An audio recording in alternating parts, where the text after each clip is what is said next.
Ako guys, grabe ang lakas ng hangin dito.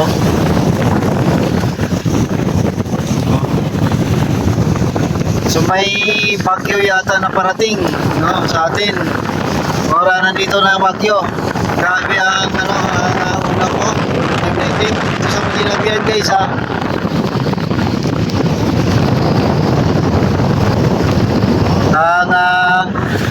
Ang puno ng ng niyog, tingnan nyo. Grabe.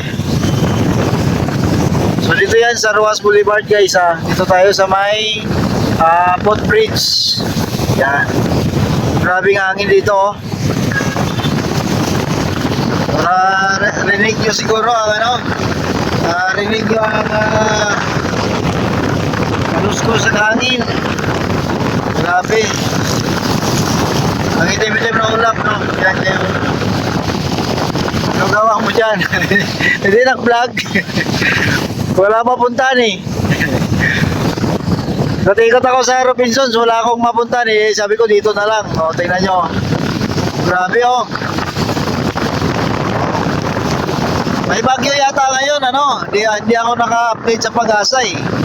Basta, live lang ako dito kung ano ang sitwasyon sa Manila Bay. Yan o. Grabe. Grabe ang alon, no? Tindi, oh. Grabing alon.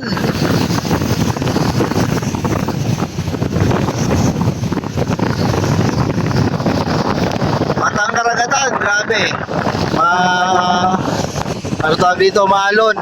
No? Delikado yan sa mga maliligi na. Ayan ako lang. Grabing lakas ng hangin, ang alon. Grabe din, ang lakas din oh. Yan. So pag may mga bangka dyan na maliliit, delikado yan. Ang alon na yan, ang lakas eh. Gusto ko sana sa sa loob eh, kaso masarado pala. Oh. Ang reclamation yun hindi natin makikita masyado. Grabe ang grabe ang alon no. Buti may puno ng doldol no na nakakubli ako dito. Ito the storm had deviated sa southwest water. Ito yata lang to idol. Yung yung kanyang buntot na lang to, yung higop na lang ng hindi naman yan na totally na divert. Wala na, so may pa rin yan, may buntot pa rin yan. Nice to see you, thank you for update. The weather is so bad ma'am, actually pa yan, kahapon pa yata, kahapon pa. Buti nga kahapon medyo uminit siya, pero ngayong hapon naman yun kaninang umaga okay na eh. Noong hapon lang siya nag-umpisa ulan na naman, mag-alboroto na naman.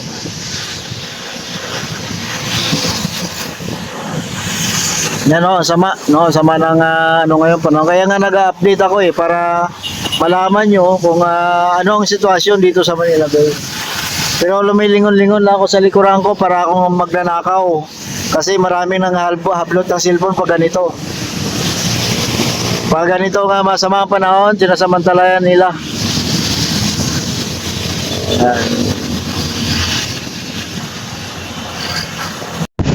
So dito naman guys sa may footbridge, kitang-kita naman ang traffic Yan po ang papunta ng Baclaran. Dito po.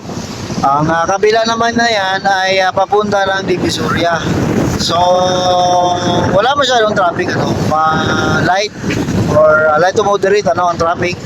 Pabugso-bugso kasi minsan may time na maraming sasakyan, may time naman na wala. So sa ngayon medyo wala masyadong traffic.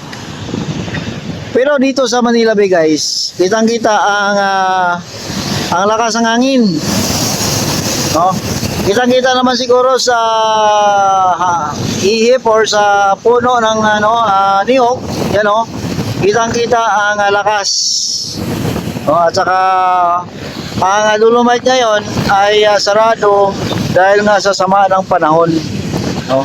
So take note na lang yan guys, pag masamang panahon, talagang sadyang sinasarado nila para sa publiko. Yan may dalawang babae nagtatanong kung pwede ba makapasok sila. Pero pag ganito nga masamang panahon, negative yan guys. Grabe nga hangin dito. So may balita na divert ang bagyo, pero sa ganun pa man, ang epekto na yan ay dala ng buntot ng bagyo. Kung na-divert man, hindi naman totally na ma-divert ang hangin at ulan. So ang ulan ay nandiyan pa rin, grabe ayan na, grabe. Ayan na. Ang lakas din ng aniyang na ito. Talagang kayang-kaya niyang hangin. Ang bagyo na rin ang hanapin ng daanan nito. Pero kayang-kaya niya.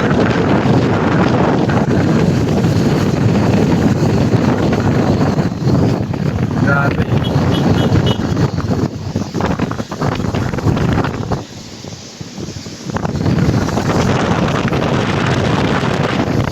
Siyempre yung karagatan, grabe yung lakas ng hangin guys. Kahit yung kahoy kanina na pinagtagpuan ko, hindi ako lakas ng hangin. At ang alon ang lalakas.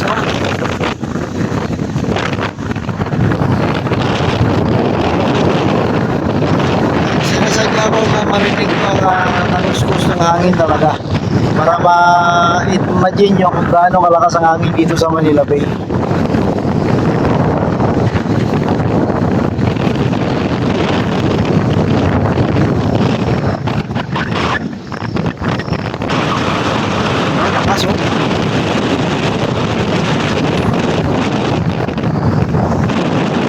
Ang mga barko na yan na nakikita nyo, ang lalaki yan guys, walang kabayan. Ganitong bagyo lang, mahina pa ito para sa kanila. Papanata mga yan ang nalim pa or malakas mga bagyo. Pero ramdam ko, kahit yung mga alon, kitang-kita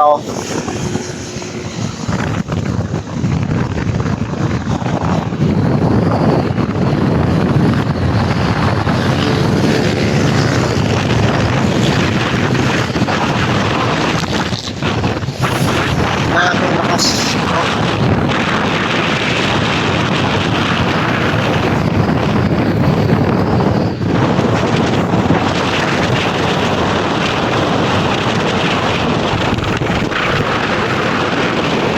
Yan ang update dito guys sa Manila Bay. Sa ngayong may bagyo na parating sa ating bansa. Salamat guys, mag-ingat po kayo.